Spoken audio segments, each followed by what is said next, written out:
It's crazy how some people sang their hearts out for Jesus Christ, lifting souls with every note, yet live lives that might surprise you. As an African American, as a worker, and now as a same-gender loving woman who has been in a loving relationship with my partner Shirley for 29 years. Welcome to our deep dive into 15 gospel legends you didn't know were lesbian icons who shaped the sound of faith, broke barriers, and kept us guessing about the stories behind their songs. From heavenly harmonies to hidden truths, stick around as we uncover the voices that changed gospel forever. Hit that subscribe button and let's get started. 1. Clara Ward was a towering figure in gospel music, renowned for her powerful voice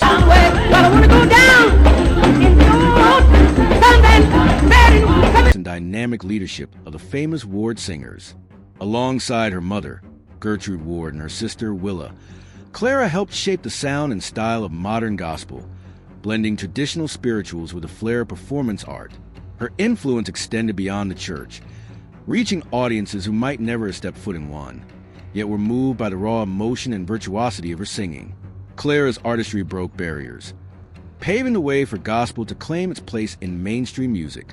Behind the scenes, Clara's personal life was as complex as her public persona was bold. Her sister Willa's biography hints at Clara's quiet defiance of societal norms, including fleeting lesbian encounters that slipped under their mother's watchful eye.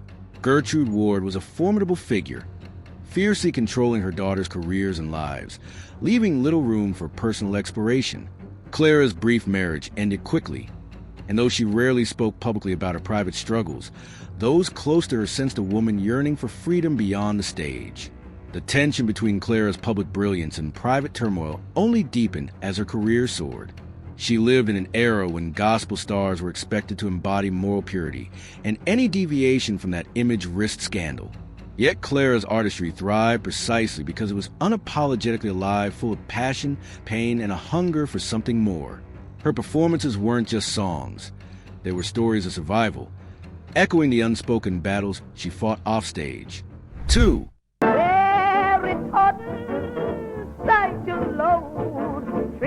Sister Rosetta Tharpe, often called the godmother of rock and roll, was a musical revolutionary who defied boundaries long before the world was ready.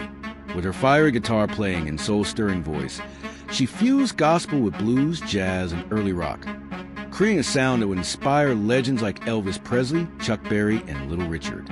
Her electrifying performances, whether in churches, nightclubs, or concert halls, prove that spirit and swagger could coexist, breaking down the walls between sacred and secular music. She didn't just play her guitar. She wielded it like a weapon, carving out a space for black women in a world that rarely made room for them. Behind the music, Tharpe lived with a quiet boldness that defied the expectations of her time.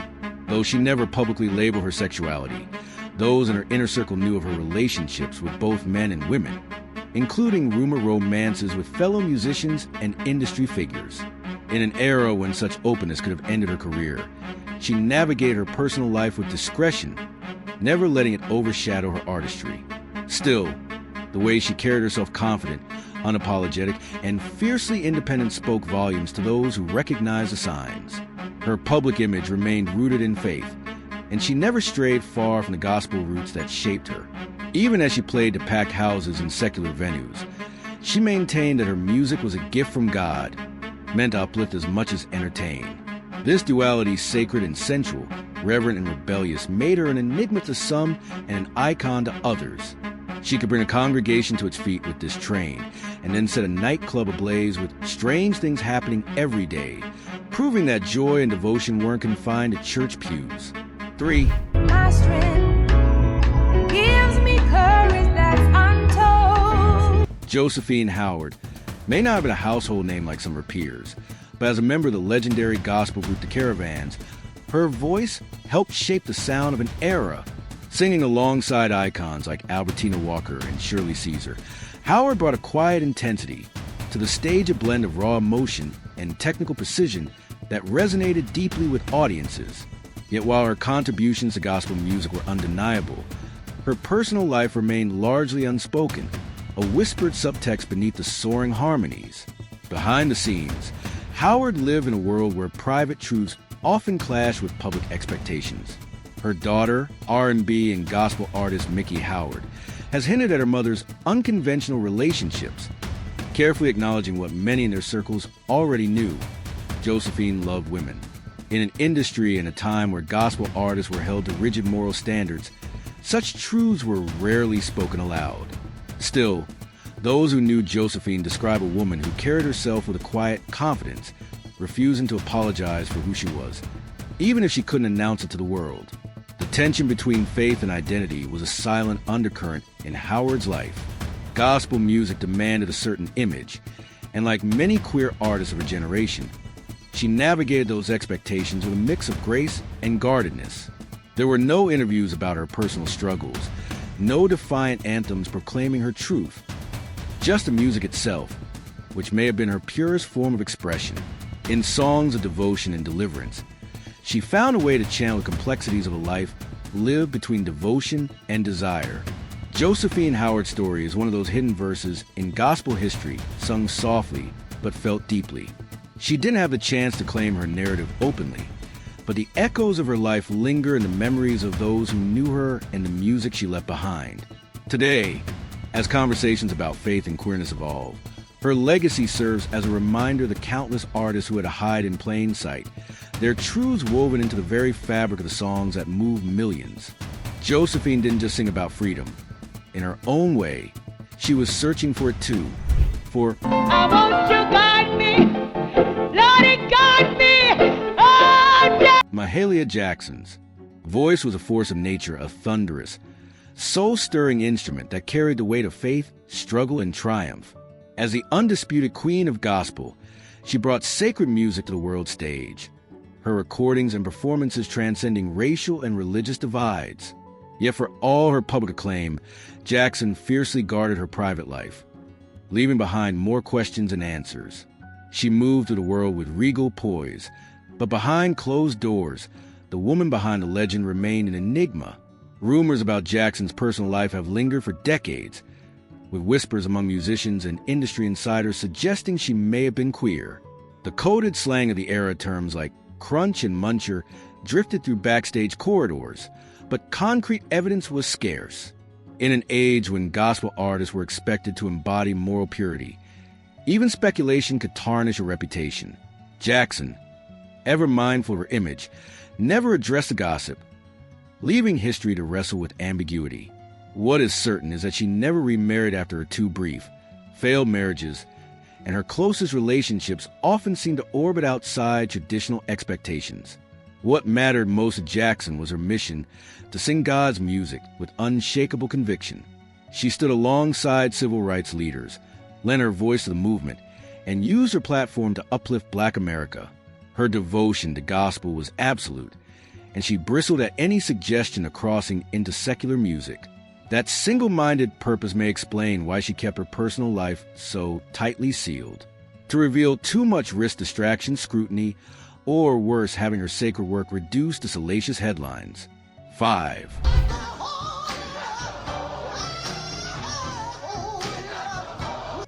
Inez Andrews, the unspoken strength of a gospel legend. Inez Andrews' voice was a force of nature, a soaring, soul-shaking instrument that could shake the rafters of any church and stir the hearts of listeners worldwide. As a standout member of the Caravans, her piercing soprano on classics like Mary, Don't You Weep cemented her as one of gospel's most formidable voices. Yet for all her vocal power, Andrews' personal life remained guarded, leading to quiet speculation that trailed her career like a shadow.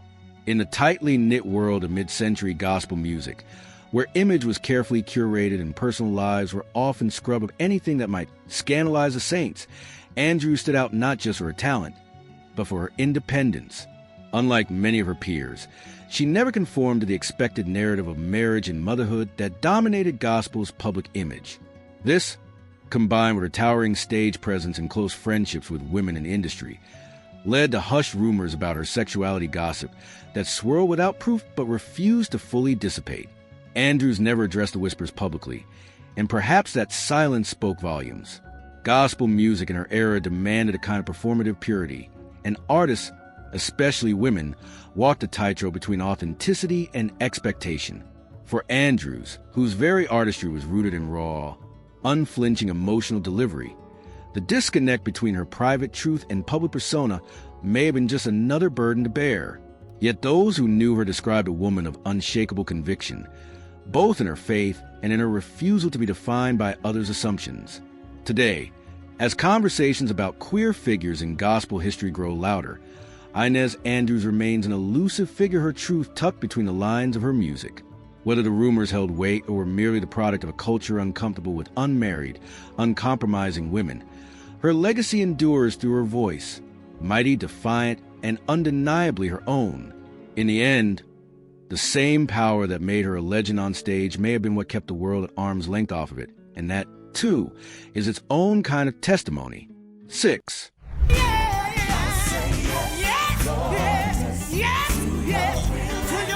Shirley Caesar, between the pulpit and the whispers. For over 6 decades, Shirley Caesar's voice has been a clarion call in gospel music, bold, anointed, and unmistakably rooted in the church. As the First Lady of Gospel, she built a legacy on fiery sermons set to song, earning 11 Grammys, and a place in the pantheon of sacred music. Yet beneath the polished suits and Sunday morning reverence, rumors have swirled for years. Quiet, persistent suggestions that Caesar's private life didn't align with the traditional narratives expected of a preacher and gospel icon. The whispers trace back to her early days tour with the Caravans, where close friendships with women like Inez Andrews and Dorothy Norwood fueled speculation in an industry rife with coded gossip. Unlike some peers who married young, Caesar remained single well into her 40s, a rarity in 20th century gospel, and when she did wed in 1983, the marriage, which ended in divorce, struck some as more pragmatic than passionate. Backstage chatter from musicians and industry veterans occasionally hinted at deeper truths. But Caesar, a shrewd steward of her image, never dignified the rumors with a response. For Caesar, the stakes were higher than mere reputation. As an ordained minister and gospel luminary, her credibility hinged on perceived moral authority. In a realm where LGBTQ+ identities were and often still are framed as incompatible with holiness, acknowledging even rumored queerness could have cost her pulpits, record deals, and the trust of her core audience. Instead, she channeled every ounce of her narrative into the music. Sermons about salvation, struggle, and staying in God's will, lyrics that could be read as deflection, devotion, or both. Now in her 80s, Caesar's legacy is cemented, but the questions linger like an unresolved chord. Whether the rumors were truth, jealousy, or simply the price of being an unmarried woman in a patriarchal space, they reflect gospel music's fraught relationship with sexuality and secrecy. Shirley Caesar gave the world a lifetime of ministry and music, but like so many women of her generation, she may have carried her fullest truth just beyond the spotlight's reach, where the choir sings loud enough to drown out the whispers. 7. I hope we meet at Jesus. Cassietta George, the unseen depths of a gospel legend. Cassietta George's voice carried the weight of 1,000 testimonies, rich, resonant, and dripping with the kind of holy conviction that could make a sinner fall to their knees. As one of the Caravan's most celebrated vocalists, she helped define the sound of mid-century gospel, delivering performances that balanced raw emotion with technical precision. Yet for all the adoration she received from fans, George's personal life remained veiled, tucked behind the curtain of an industry that demanded certain narratives while quietly harboring others. The whispers about George's private life gained traction years later when her nephew, gospel historian Charles George, peeled back layers of the industry's unspoken truths. In candid discussions, he hinted at the presence of queer relationships within gospel's inner circles, referencing figures close to Cassietta, without directly naming her. His revelations align with long-standing murmurs among musicians and insiders that behind the polished harmonies and Sunday morning reverence, women like George lived lives more complex than their public images suggested. What makes these rumors compelling isn't just a speculation, but the way George's artistry seemed to channel something beyond the surface. Her voice, often tinged with a deep melancholic richness, carried an emotional weight that suggested layers of unspoken experience. Songs like I'm Willing to Wait and God Cares throb with a yearning that could be spiritual, personal, or both in ambiguity, that allowed her to communicate truths without ever stating them outright. Gospel music, for all its power, has rarely made space for its queer pioneers to claim their full selves. Cassietta George's story, whether confirmed or simply suspected, joins a chorus of voices whose truths were whispered but never shouted, felt but never declared. She left behind no interviews explaining herself, no memoirs to set the record straight, just a voice that still moves listeners today, carrying echoes of life lived between the notes, where the deepest truths often hide. 8. Oh yeah, and every day I'm traveling through. Albertina Walker, the silent strength behind gospel's crown. When Albertina Walker founded the Caravans in the 1950s, she built more than a gospel group. She created a dynasty. Her regal presence and shrewd leadership earned her the title Queen of Gospel. Yet the woman behind the crown remained an enigma to all but her closest confidants. In an era when gospel stars were expected to embody saintly perfection, Walker navigated fame with calculated discretion, her private life shielded by the very industry she helped shape. The rumors about Walker's sexuality persist like a faint harmony beneath the melody of her public legacy. Digital age forums and oral histories from aging musicians trade in vague allusions to her being part of what some call gospel's lavender lineage, that shadow network of queer artists who loved in silence. Anecdotes surface about her lifelong unmarried status, her intense female friendships, and the protective ways she surrounded herself with certain women in her ensemble. Yet like so many of her generation, Walker took whatever truths she carried to her grave, leaving behind only suggestive patterns rather than clear declarations. What emerges when we listen between the notes is the portrait of a woman who mastered the art of quiet resistance. Walker's genius lay in her ability to maintain absolute control over her narrative while cultivating raw emotional vulnerability in her music. Her signature song, Please Be Patient With Me, becomes particularly poignant in this light. Its lyrics about hidden struggles and the hope for understanding taking on deeper resonance when considering what she may have concealed beneath her dignified exterior. The Caravan became a sanctuary for many women who didn't fit gospel's narrow molds, whether through their artistry, independence, or private lives. As their matriarch, Walker created space for others even as she carefully guarded her own. Her legacy reminds us that for every shout of triumph in gospel history, there were 1,000 unspoken truths, and that sometimes survival meant knowing exactly how much to reveal. 9. Oh, Lamb of God, I come to thee. Dorothy Norwood, the uncharted legacy of gospel's enduring trailblazer. With careers spanning 7 decades, Dorothy Norwood stands as one of gospel music's most indomitable forces, the last living connection to Caravan's golden era. Her thunderous contralto on classics like The Denied Mother rewrote the rules of gospel storytelling, blending raw emotional power with theatrical flair. Yet for all her artistic transparency, Norwood's personal life remains gospel's great unwritten verse, a story of careful navigation through an industry that demanded conformity even as it harbored quiet rebels. The whispers about Norwood's private world gained volume through the years, particularly regarding her lifelong unmarried status and intensely devoted relationships with women in her circle. Unlike some Caravans alumni who briefly married, Norwood never pursued even the strategic unions common among female gospel artists of her generation. Colleagues occasionally reference her special friendships in coded language, while her own interviews deftly redirected focus to her music and faith, a survival tactic perfected by queer gospel pioneers. Norwood's 1969 hit, I'm So Glad I'm His, takes on fascinating dimensions in this context. When she belts, I don't care what the world may do, with that signature defiance, one hears either spiritual triumph or personal manifesto, perhaps both. This duality defined her artistry. Songs about biblical figures often pulsed with subtext that resonated deeply with marginalized listeners, while her legendary touring reviews became safe havens for gospel's outsiders. Now in her 90s, Norwood outlived most who might confirm or deny the rumors. What remains undeniable is how she thrived in an ecosystem designed to suppress such truths. Whether through strategic silence or simply prioritizing her calling above all else, she modeled how Black queer women could shape gospel music on her own terms, not with declarations but with unshakable presence. In refusing to be categorized, Dorothy Norwood became something more radical. Herself.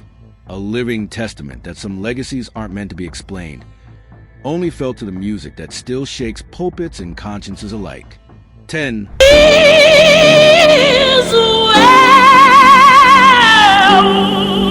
Marion Williams, the uncontainable spirit of gospel. There was nothing quiet about Marion Williams' voice, a seismic instrument that could shake the rafters of any church and rattle the gates of heaven itself. From her early days with award singers to her legendary solo career, Williams didn't just sing gospel. She unleashed it with raw, improvisational power that influenced everyone from Little Richard to Aretha Franklin. Yet for all the volcanic energy she poured into her music, Williams guarded her private life with near-scriptural silence, a stillness that, in time, became its own kind of loud statement. The speculation about Williams' sexuality stems less from concrete evidence than from the life she deliberately crafted, one of radical autonomy, in an era that expected black women, especially gospel stars, to define themselves through marriage or motherhood. She never wed, raised no children, and built her world around her artistry and faith. To some, this independence read as defiance. To others, it whispered of different truths. Fellow musicians occasionally hinted at her particular friendships with women, but Williams, ever the architect of her own narrative, left no diaries, no tell-all interviews, just that mighty voice echoing through time. Listen closely to her signature asterisk packing up, or surely God is able, and you'll hear more than sanctified brilliance. You'll hear the cry of a woman who knew the weight of being different in a conformist world. Her famous melismas weren't just vocal flourishes. They were emotional escape routes, notes bending because the truth couldn't. When she growled, "I'm a stranger traveling through this world," asterisk in her 1965 live recordings, it resonated with those who also moved through life as outsiders, their full selves unseen. Williams' legacy complicates the tidy narratives of gospel history. She was a woman who broke every mold, too Pentecostal for the mainstream, too revolutionary for traditional churches, too singular to be categorized. Whether the rumors hold truth or simply reflect society's obsession with labeling independent women, they pale next to her real testimony, a life lived in unapologetic freedom. Marion Williams didn't need to explain herself. She sang instead, and heaven itself leaned in to listen. 11. Willie Mae Ford Smith, the mother of gospel's unwritten truths. Before Mahalia Jackson became queen, and before Sister Rosetta Tharpe plugged in her guitar, there was Willie Mae Ford Smith, the foundational voice that taught gospel music how to roar. As a key architect of the genre's golden age and a mentor to legends like Albertina Walker, Smith's contralto laid the blueprint for what soul could sound like in sacred music. Yet for all her influence, the most intimate chapters of her life remain unwritten, guarded by the same fierce discretion that defined her 90 years on earth. The occasional whispers about Smith's personal life, tantalizing but unsubstantiated, reflect gospel's complicated relationship with women who defied convention. She married young, but after her husband's death in 1939, Smith spent over 5 decades as a widow, pouring herself into ministry and music rather than remarrying. In an era when single women were viewed with suspicion, her choice to center her calling over domestic life raised eyebrows. Colleagues sometimes noted her intense partnerships with female musicians or the way she created matriarchal spaces in the male-dominated gospel circuit. But Smith, ever the strategist, left no diaries or confessions, only her music as testimony. Her signature, The Old Ship of Zion, takes on new layers when considering her journey. As she belted "Don't You Love the Ride?" with that gravelly conviction, one could hear either evangelist fervor or a coded celebration of survival, perhaps both. Smith understood power, how to wield it from the pulpit, how to share it with protégés like Brother Joe May, and how to protect herself in an industry that demanded saints while silencing human complexity. Willie Mae Ford Smith's truth, whatever its contours, remains gospel's great unsung verse. But her legacy whispers through every artist who learned from her that authenticity need not be announced. It can simply be lived in the unapologetic spaces between the notes. She didn't just sing about the old ship. She built her own and let it carry who she was without explanation. 12. Jessie Dixon, the gospel showman who defied boxes. Jessie Dixon's voice was a kaleidoscope effortlessly slipping from tender hymnistry to roof-raising jubilation, often within the same song. As one of gospel's most electrifying performers, the Chicago-born artist bridged worlds, writing for secular stars like Natalie Cole while maintaining his gospel roots, touring with Paul Simon in the 1970s, and infusing traditional sacred music with Broadway-level theatrics. Yet for all his visibility, Dixon's personal life became a Rorschach test for audiences projecting their own assumptions onto a man who refused easy categorization. The swirling rumors about Dixon, some labeling him gay, others improbably suggesting lesbian-like traits, revealed more about gospel's rigid gender expectations than his truth. His flamboyant stage presence, sequin suits, dynamic choreography, and emotional delivery defied the hyper-masculine norms of mid-century black churches. While Dixon never publicly addressed his sexuality, colleagues acknowledge his lifelong bachelorhood and close female friendships with a knowing discretion common in gospel circles. The lesbian whispers likely stem from cultural literacy, a misreading of his gender non-conforming artistry as something other than a queer black man's self-expression. Dixon's 1976 classic, I Am Redeemed, resonates differently through this lens. When he testified, "All my sins were washed away," with that signature vibrato, it could be heard as both spiritual declaration and subtle defiance against those who weaponize his uniqueness. His later years saw him embrace his role as elder statesman, mentoring younger LGBTQ+ gospel artists while maintaining plausible deniability, a survival tactic perfected by his generation. Jessie Dixon's legacy refuses reduction. He was a man who poured champagne brilliance into gospel's sometimes puritanical cup, showing that holiness and theatricality weren't just compatible, they were kin. The rumors, however reductive, can't diminish his truth, that he worshipped, loved, and created on his own terms. In the end, Dixon didn't just sing about redemption. He embodied it not in spite of his complexities, but because of them. 13. Ruth Davis, the ghost note in gospel's harmony. Ruth Davis's voice was a secret ingredient in the Caravan's early magic, a velvety alto that anchored their sound before her abrupt departure in 1956. Unlike her more famous bandmates, Davis left few interviews, no solo recordings, just whispers among gospel historians about why such a gifted singer vanished from the spotlight. The scant details of her personal life have become fertile ground for speculation, with some insiders murmuring about romantic relationships with women, rumors that say more about gospel's obsession with policing women's lives than about Davis herself. What's undeniable is how Davis thrived briefly, but brilliantly in a system stacked against women like her. Her 1955 lead on Blessed Assurance with the Caravans reveals a singer who understood the assignment. No showy runs, just molten sincerity that made the lyrics feel newly discovered. That same year, she was gone, no scandal, no explanation, just a quiet erosion of a talent that might have bloomed differently in another era. The Caravan's later fame somehow made her absence more conspicuous, like a photo with one figure carefully scissored out. The lesbian rumors, however unproven, gained traction because they fit a pattern. Unmarried Caravan's members, intense female bonds forged on the road, and the coded language black queer women of that generation used to recognize each other. Davis's 1970 death at just 42 cemented her mystery, leaving behind no children, no memoir, just a handful of recordings where her voice, warm and wise, hints at depth she never got to reveal. Ruth Davis's legacy lives in the gaps. She's the shadow behind gospel's glittering trophies, a reminder of how many artists, especially those who might have loved outside the lines, got edited out of the official story. We're left to wonder who she really was, and what her truth might have sounded like if given a chance to sing it loud. 14. Bessie Griffin, the unclassified spirit of sacred and secular. Bessie Griffin's voice was a bridge between worlds, between the sanctified fire of gospel and the smoky truth of the blues, between the choir loft and the cabaret. With her earth-shaking contralto and theatrical delivery, she shattered the artificial divide between sacred and secular, recording with Mahalia Jackson one moment and touring with Johnny Otis R&B, Review the next. Yet for all her artistic fearlessness, Griffin's personal life remains a carefully guarded mystery, with whispers about her sexuality lingering like a muted blue note in her otherwise vibrant biography.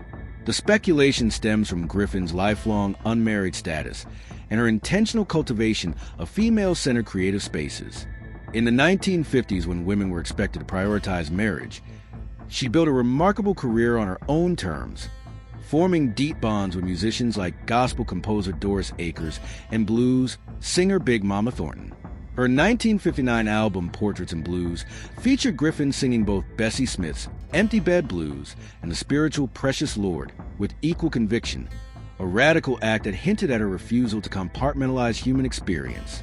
Griffin's most revealing work may be her obscure 1964 LP, The Soul of Bessie Griffin, Asterisk, where she transformed the traditional, sometimes I feel like a motherless child, into a 7-minute epic of vocal improvisation. The performance, alternately growling and keening, becomes a masterclass in coded expression, the kind of emotional alchemy queer artists often perfected when living between the lines. By the 1970s, Griffin had retreated from touring, teaching music at a New Orleans church where parishioners knew better than to ask personal questions. She left no diaries, no interviews confirming private truths, just that voice on wax, alternately roaring and tender, always unmistakably free. Bessie Griffin didn't need labels. She had something better, the power to make audiences feel truths she never had to name. 15. Dolores Barrett Campbell, the harmonizing heart of gospel's first family. For over 4 decades, Dolores Barrett Campbell's crystalline soprano anchored the legendary Barrett sisters, creating the shimmering harmonies that made gospel standards like Jesus Will and Mary, Don't You Weep sound like heaven itself. As the eldest sister in the trio, she embodied both matriarchal warmth and unshakable devotional woman who balanced the demands of faith, family, and musical excellence with quiet grace. Yet in the digital age, even such a seemingly conventional life has become subject to speculation, with online forums occasionally lumping Campbell into broader and often reductive narratives about queer women in gospel. The whispers about Campbell's personal life seem to stem more from gospel's collective mythology than from her actual biography. Married to her husband Roosevelt for over 50 years and deeply involved in her Chicago church community, her story outwardly reflected traditional values. However, the persistence of rumors, however unfounded, speaks to the complicated lens through which black women in gospel are often viewed. Their independence, close female bonds, especially in sister groups, and emotional artistry, sometimes misinterpreted through a queer-coded gaze. Listen closely to Campbell's lead on How I Got Over from the Barrett Sisters' 1971 live album, and you'll hear the paradox at play. Her voice, both delicate and unyielding, carries the weight of someone who knew the cost of living in the spotlight while guarding private sanctums. The way she phrases, "My soul looks back and wonders," suggests layers of unspoken reflection, a quality that perhaps fueled speculation among those determined to read between lines she never intended to blur. Dolores Barrett Campbell's legacy deserves to be considered on its own terms. A woman who found fulfillment in family, faith, and the extraordinary musical dynasty she helped build. If rumors persist, they say less about her truth and more about our cultural obsession with categorizing women who dare to be multifaceted. She left behind no scandal. Only Sanctified sound a lifetime of perfect thirds and fifth harmonizing exactly as intended.